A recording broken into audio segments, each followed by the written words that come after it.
नमस्कार दोस्तों आपकी यूट्यूब चैनल जॉब इंडिया में स्वागत करता हूं। प्यारे दोस्तों, अभी आपने हमारे यूट्यूब चैनल जॉब इंडिया को सब्सक्राइब नहीं किया है, जल्दी से चैनल को सब्सक्राइब कर दो। दोस्तों, एसएससी की तरफ से अभी एक नोटिस निकल के आ रही है। इस नोटिस के बारे में हम आपको जानकारी देने वाले हैं।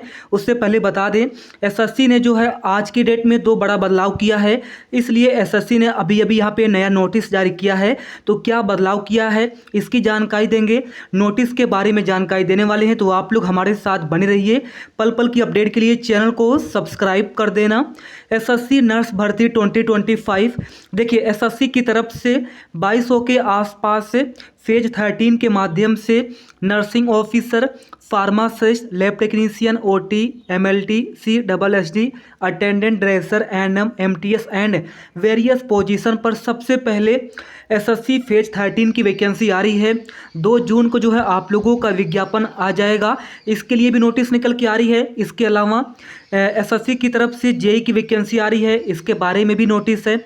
एमटीएस के लिए भी नोटिस निकल के आ रही है, सीएचएसएल के लिए भी नोटिस निकल के आ रही है, सीजीएल के भी निकल के आ रही है। यानी कि एसएससी की तरफ से 9 मई को जो कैलेंडर निकाला गया है और बोला गया कि जो भर्ती 2025 से लेकर 2026 में आएगी उसके लिए यहाँ पे आज है 14 मई, अभी नोटिस निकल के आ रही है। और आज से जो है अभी यहाँ पे एसएससी ने 2 बड़ा बदलाव किया है, जो कि 2 जून 2025 लागू हो जाएगा। तो क्या बड़ा बदलाव किया गया है और नोटिस के बारे में जानकारी चलिए देख लेते हैं। तो सबसे पहले आपको लेके चलेंगे एसएससी की वेबसाइट पर, बात करेंगे नोटिस के बारे में। इसके बाद अगर आप लोगों को जो है एसएससी फेज 13 का एग्ज़ाम देना है या फिर एसएससी जेई का एग्ज़ाम देना है, एसएससी एमटीएस का एग्ज़ाम देना है, एसएससी सीएचएसएल का एग्ज़ाम देना है, एसएससी सीजीएल, एसएससी जीडी का एग्ज़ाम देना है, तो आप लोग जो है जो 2 बड़ा बदलाव किया गया है ये बड़ा इंपॉर्टेंट है, उससे भी आप लोग ज़रूर देखना। तो चलिए सबसे पहले आपको लेके चलेंगे एसएससी की वेबसाइट पर।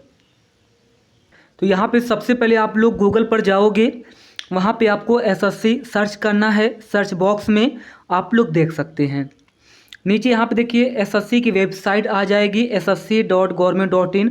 आपको इस पर क्लिक करना है। जैसे आप लोग क्लिक करोगे नई पेज यहाँ पे ओपन हो जाएगी। Government of India staff selection commission कर्मचारी चयन आयोग एसएससी का होम पेज है, ये आप लोग देख सकते हैं। यहाँ पे आप लोग देखिए ओटीआर के लिए भी आप लोग फॉर्म भर सकते हैं। जी हाँ, ऊपर आप लोगों को लिंक मिल जाएगा, ओटीआर के लिए आपको नोटिस मिल जाएगी। और अगर आपको कोई भी डाउट है एसएससी के बारे में, कोई इंक्वायरी लेना है, तो यहाँ पे टोल फ्री नंबर दिया गया है, यहाँ पे हेल्प डेस्क दिया गया है, ईमेल आईडी दिया गया है, आप लोग इनसे संपर्क कर सकते हैं। और ओटीआर के लिए आप लोग फॉर्म को भी अप्लाई कर सकते हैं, रजिस्टर करके फिर लॉगिन करके फॉर्म भरिएगा। अभी चलिए मुद्दे की बात करते हैं। आज है 14 मई 2025 और इसके पहले 9 मई को कैलेंडर निकाला गया है। कैलेंडर के बारे में मैंने आपको जानकारी दे दी है। अभी आज है 14 मई 2025। Notice to inform candidates regarding Aadhaar enable on time registration. चलिए इस नोटिस को देख लेते हैं। आप लोगों के सामने ये नोटिस ओपन हो चुका है।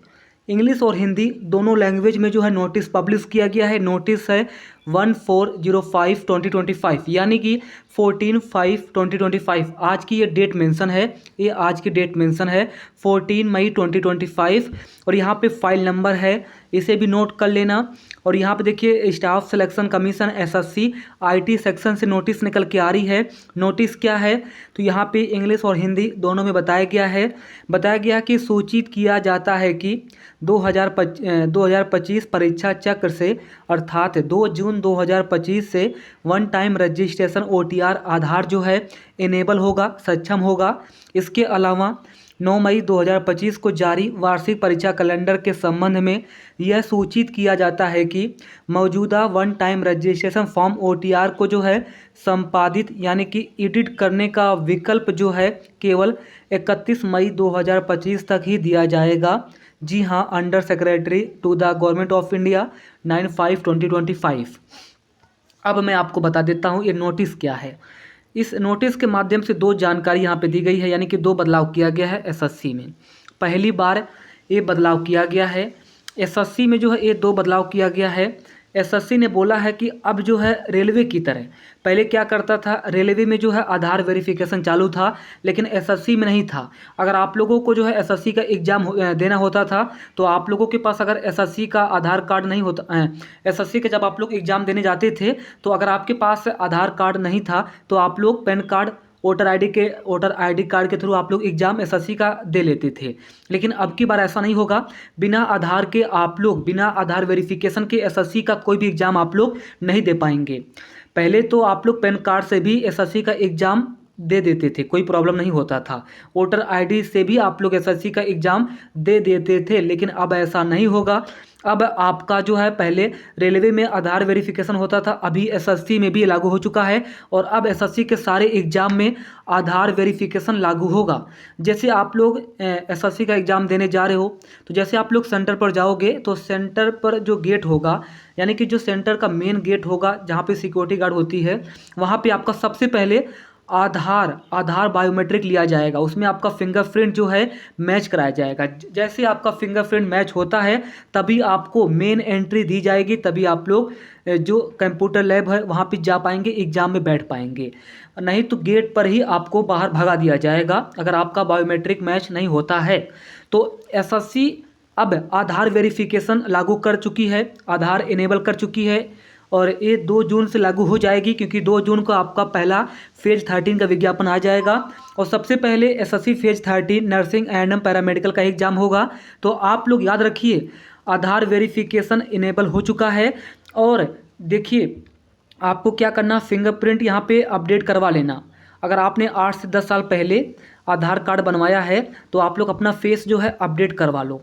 फेस में चेंज हो जाता है, फेस में चेंजिंग आ जाती है।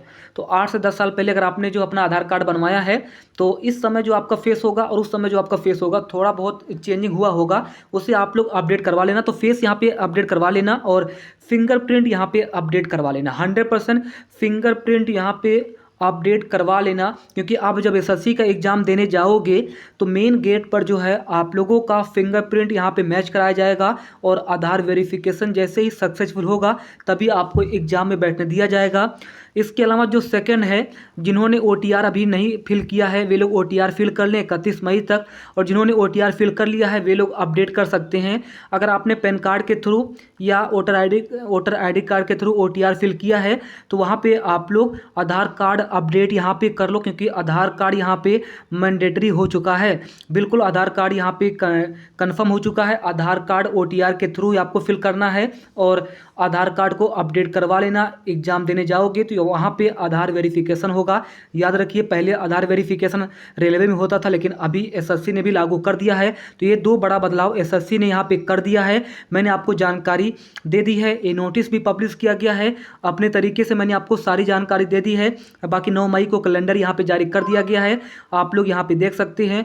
2 जून को जो है एसएससी फेज 13 की यहाँ पे वैकेंसी आ रही है, number 4 selection post examination phase 13 2025। 2 जून 2025 को आपका विज्ञापन आ जाएगा।